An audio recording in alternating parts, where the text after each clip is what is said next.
Bitcoin getting crushed again. It is As a now result, off the shape of the 16% economy from last since year's hitting all-time highs extraordinary earlier this lockdown month. and autumn But recovery the bank looks also a little pointed like this, to with tens right now a of billions of pounds fall, in extra but not quite savings as by historic as households last who year. have not been And able then to a spend, sharp but rebound at some point in could be August, unleashed. September, Another much-needed shot in the arm. Assalamu alaikum and welcome to Focus on Finance. In today's episode, we'll be taking a closer look at Zakat, inheritance tax and other taxes within the Islamic system. Joining me in the studio to discuss these issues, Niazi Hoolash, an accountant by profession, and Shameem Jamal Ahmed, a missionary based in Mauritius. Assalamu alaikum, gentlemen. Wa alaikum salam. Wa alaikum salam. Zakat, let me start with you, Shameem Jamal Ahmed. Shameem Saib, what is Zakat? Zakat is one of the pillars of Islam.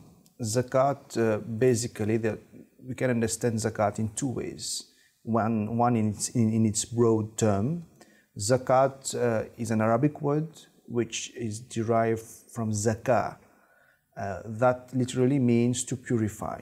So anything, we understand from it that any financial sacrifice that a believer makes with the intent or the intention to purify one's wealth can be defined as zakat. So under that broad sense of zakat, we have different forms of financial sacrifice mentioned in the Holy Quran: almsgiving, charity, spending in the way of Allah, spending for different other things for the benefit of mankind. So if someone is doing that, with the intention of purification of one's wealth and also of self-purification, it can be termed as zakat. But today we are going to talk about the system of zakat, which is something which is different. The system of zakat is a tax on wealth. Mm-hmm. So basically it means that if someone has an amount of money or wealth that has not been used for a period of a year, and it is above a certain limit, a certain threshold, so a tax of 2.5% will be levied on that amount. So basically this is what zakat is. It is a tax of 2.5%, which is taxable on, not the income, but the accumulated wealth, which is not used in any way or form during a year. Thank you. So it's a wealth tax. So Niazi Saib, does the secular world also have these forms of taxes? Yes, they do. Indeed, not every country in the world has a wealth tax directly, but currently in the world, Japan has the highest rate of wealth tax, 55%. It's followed by South Korea, if I'm not mistaken, around 50%. Then you have France, which is at 45%, and the US, for instance, is at 40%. That's just to give you an idea. Now, yes, it does exist, but at the same time, the main difference is, if I compare to what zakat is really meant, once the tax is levied, to be spent on the people who are needy, on the poor. Mm-hmm. However, nowhere in the secular taxation systems is it prescribed that the wealth tax has to be used for the poor exclusively. It is certainly used for the benefits of the state, infrastructural projects for the country. But so where the money is going is not directed towards the poor. That's one thing. And the other element that we see as well is that there are all sorts of legal, maybe not moral all the time, but legal avenues which are available in these various countries for people to plan, mitigate, reduce, minimize the taxes they pay. Mm-hmm. So in essence, yes, it does exist, but in impact, even if the rates of inheritance tax are quite high, it remains to be seen to what extent the poor are having their fair share of what that inheritance tax system provides. Okay, so Shameem Saib. Adding on what Niazi just said, the Holy Prophet ﷺ has defined zakat as money which is taken from the wealthy and given back to the poor. So basically this is what zakat is about. Zakat is an attempt to reduce the gap between the wealthy and the poor. In the previous program, we've talked about interest and how Islam, prohibits interest. Shafique said it's interesting to see in the Holy Quran that God has placed interest, opposite zakat in a single verse. I read the chapter 30 of the Holy Quran, whatever you pay as interest, that it may increase the wealth of the people, it does not increase in the sight of Allah. But whatever you give in zakat, seeking the favor of Allah, it is these who will increase their wealth manifold. In this very beautiful verse, some of the basic principles of the Islamic economic system is mentioned. That if someone is not willing to reinvest his wealth, accumulated wealth, on one side you have interest. Interest is prohibited in Islam, so if that money is dormant in itself, that money will not reproduce. First, number one. Number two, zakat. After a year, if that amount is above that threshold, then there will be a tax of 2.5%. And eventually, if someone is not going to invest the wealth, accumulated wealth, in an Islamic system, eventually the wealth will keep on decreasing. And to come back on the use, how this is spent, the Holy Quran has described and giving the names and categories of people on how can we spend zakat. It is known as a masariful zakat, and as Niazi mentioned, that we don't know, when states are taxing the wealth of others, we don't know how these are being used. But the Holy Quran says very clearly that first and foremost, zakat should be spent on the poor and on the needy. Of course, there are some other objectives of zakat, other people who might benefit from zakat, but most in priority, it is the poor and the needy who have to, take the advantage and take benefit from the money which is collected from zakat. So one aspect of zakat, it's redistributive. So it's shrinking the gap between the very rich and the very poor. It's bringing them closer together. I think there is a general move in societies around the world to reduce the differentials between the rich and the poor. Is this something you've seen, Niazi? At least in terms of what governments are saying, yes, there is widely spoken of initiatives that the gaps between the rich and the poor need to be reduced. What we find that in certain countries which are well managed, at least by global standard, well governed, we do find that there are situations where you might not necessarily have wealth tax, but it's a disguised wealth tax, a progressive taxation system, so that when you're earning very high incomes, which would likely leave you with a certain amount of disposable income that you don't really need for your immediate use, that you could potentially save or invest. So there are progressive taxation systems which are quite high. And in those countries, if they're well governed, we do find that services like public education, public health are at an acceptable standard and available to most of the people, not all of the people who are in the country. So in that respect, yes, we do see that in certain countries, you can say that it is working. However, the other initiatives we see, when we talk about corporate social responsibility, so indirectly, it tends to be a tax which is not levied on the wealth, but on the excess taxable income which certain large corporations having, and it is meant to go towards helping actually the poor. And in those circumstances, we do see, like in Mauritius, for instance, you've got what you call the CSR tax, the Corporate Social Responsibility Tax. Now, this actually is used, or at least was used, ostensibly to go towards the poorer sections of society, either directly or through NGOs often. And that is a good thing. However, what we also need to realize is that we see a tendency whereby those CSR funds are put into what we call a consolidated fund, and there are actions being taken by government to help the poor. Currently, if we look at the COVID situation, There's loads of money at the minimum wage level that is being given to people who are out of work, and that is a good thing for society. And a lot of it comes from what we call the consolidated fund. It also comes from the central bank, which has borrowed money, lent money to the government, but it's government and government. So,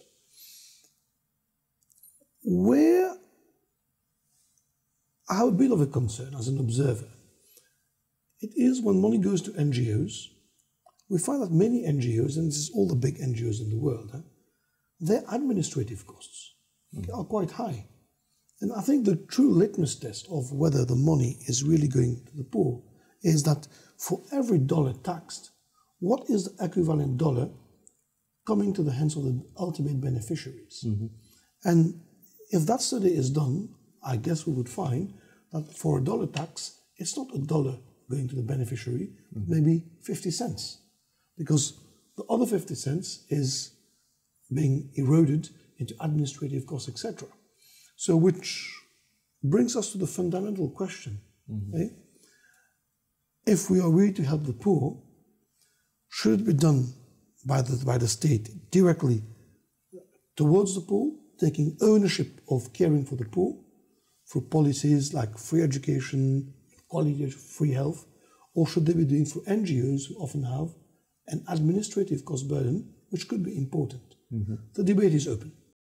Jumping on that, Shafique said, as far as Islam is concerned, the answer is quite clear, that zakat has to be collected and distributed by the state. So we cannot be giving zakat here and there. It's not allowed. We are supposed, in an Islamic state, we are supposed to give zakat to the Baytul Mal, where all the funds are collected. And also that amount is to be distributed by the state directly to the poor. We found accounts of the Khulafa after the Holy Prophet sallallahu alaihi wasallam were so, strict in the collection and in the distribution of zakat, and also to ensure that, the money which is collected is used where it should be used. That $1 ultimately, 50 cents that is being spent on the poor.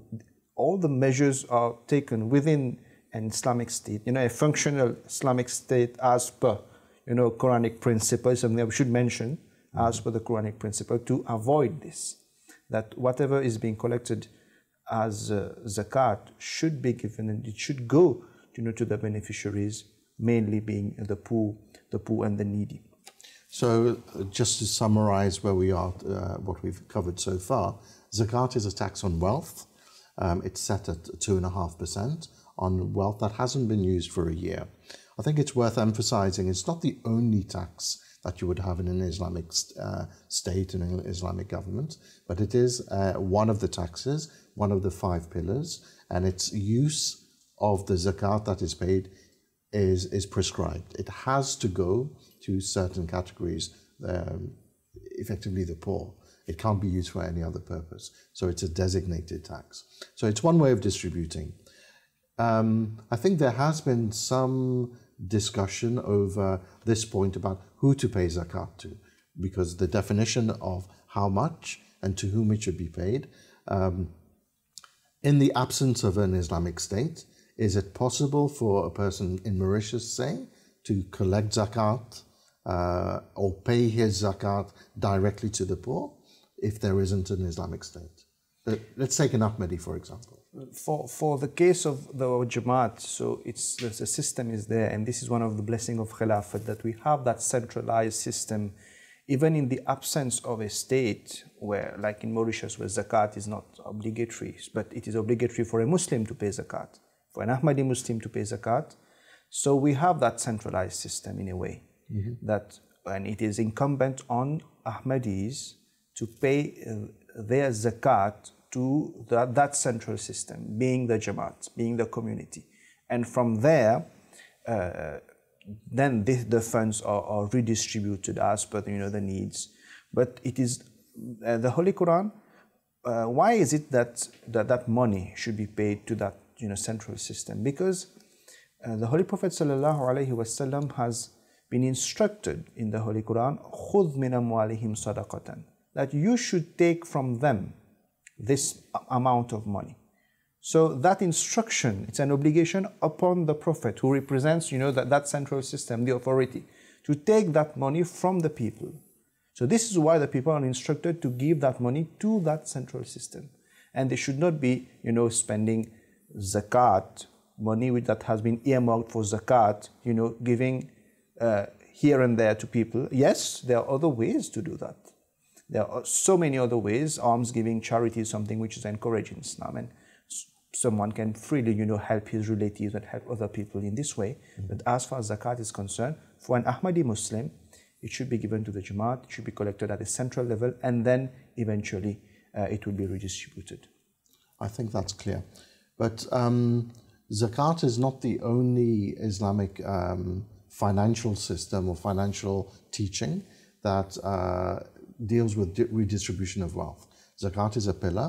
I think we would like to go into a little bit about the rules of inheritance and the wisdom behind that.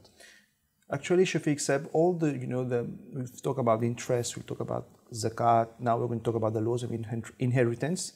There are means to prevent that, to prevent the constant accumulation of wealth in the hands of a few. Basically, this is what it's all about. Like, the ideal society, Islamic society, is not one in which we have the two extremes as we can see it today. Like 90% of the wealth being in the hands of, maybe 5 or 6% of the population. This is what we see today. So we have zakat to try to stop that. But another very potent means is the laws of inheritance. So basically, the Holy Quran very vividly has described that, when someone passes on, his wealth should be distributed in this and this way. There's no other way. Even Holy Quran has specifically mentioned that this and this person should receive this and this amount, or this and this percentage from the wealth that has been left behind. So the beneficiaries include parents, spouses, children, relatives, kith and kin. So, and they cannot be deprived of this right. It is their right. Once that person passes away, that money is not his anymore. That money, as per the Quranic injunctions, this money, this wealth belong to those who, they have a right in that wealth. So, but we should mention here, unless there is, maybe a legitimate reason not to give someone that particular, portion, and this, it should be decided by the courts, in an Islamic state, not by an individual that I feel that this one should be deprived of. No, that's not how it works. And also, it's good to mention that if we talk about a will, so someone might want, to like, okay, I want to bequeath, an amount of money to be going for some particular cause. But the Holy Quran and in Hadith, actually, the Holy Prophet ﷺ has instructed that the will cannot exceed 1/3 of the property or the wealth. So even if someone wants that his money that he's leaving behind is spent in a certain way, the maximum is 1/3. So the 2/3 that remains should be distributed, as per the injunction of the Holy Quran, to the children, spouses, parents, and even relatives. So ultimately, even large states will be parceled, into smaller holdings from generation to generation. Yeah. It's amazing that this was been prescribed, 1.5 millennium ago, 1,500 years ago. I can't think of a secular state which had this level of philosophy for the redistribution of wealth between generations. Well, actually, in many of the legal systems, Mauritius included, the concept of will, you can do a will. I can decide today that I want to bequeath all of my wealth to my son, and if I put that in the will, it will be enforced, and it's totally legal to do that. In the absence of a will, if someone passes away unexpectedly, for instance, then the laws do provide that the next of kin and their definitions, like spouses, legitimate children, these people have an equal claim. So if there are 10 people, it will be divided in 10 equal parts. So, and that is the simplest form. Now, there are some court cases and battles whereby you've got maybe children from another marriage, etc., where there's some jurisprudence around it. But by and large, in terms of spending the money, you wouldn't normally see if a person passes away, let's say I pass away, and normally it will be my spouse and my children who will have a right to it, not necessarily my parents. And so in that respect, definitely Islam has probably a wider reach and has more prescriptions than what we see in the secular state. But this is how it is currently. Yeah. So there is a beauty to the teachings of Islam, as you'd expect from a divine set of laws. There's Zakat. Coming back to Zakat and inheritance, do you agree that it's effectively a negative interest rate in a way? Because interest rate, if you have your money, you don't use it, it grows. Zakat, you don't use your money, it reduces. One of the aspects that I've always thought this, as if you view it as a negative interest rate, it encourages people to invest their money instead of keeping it safe, which is another benefit to society. So the Zakat is for idle wealth, given straight to the poor, but in a way it's encouraging people to invest in jobs in real economies. And when you combine it with the prohibition to invest in interest, it means by definition you have to invest in real things that produce wealth. So it becomes a beneficial cycle. I think do you agree with that point of view? Oh, definitely. See, it is widely what you call in modern economics rent-seeking activities. Is something which is really increasingly almost despised on because of the fact that first of all, there is only a certain category of people who've got certain disposable wealth who'll be able to do it. And after a while, it requires minimal to no effort. You can virtually do nothing and sleep and make money in a certain way. Now, let's say you're investing in shares, in a company which produces real things. In a way, you've got a certain risk because if the company goes bust, your investment goes bust. But at the end of the day, if you've got a large business, maybe you're lending money, or maybe you're just gathering rent. So to a certain extent, what you find, and that is what we see today being discussed, one of the main concerns, if we look in Mauritius, for instance, is that when the government is encouraging investments and giving all sorts of incentives for people to develop real estate, the concern is, yes, there might be a lot of money coming in, but it is only benefiting a small percentage of people. And it might be that the construction companies are having a great payday at the end of the day, and people believe that all those profits earned would trickle down to the economy. But empirical evidence shows that, at least in the recent years, that trickle-down economics is more of a reality on paper than in the real world. And that is also, I think, where if we make the parallel of inheritance tax or Zakat and all those systems which are designed to take wealth or to take your money, your unused money, and invest in the real economy and generate wealth, we find that this is how you can achieve a better distribution of income. You can reduce income inequalities as opposed to interest or what you call rent-seeking activities. So thank you for that, Niazi. So it's clear that it's Zakat and inheritance tax leads us to the topic of investment. Earlier, we spoke to Daniel Arif Sahib and asked him about the system of Zakat in Islam. Let's hear what he had to say.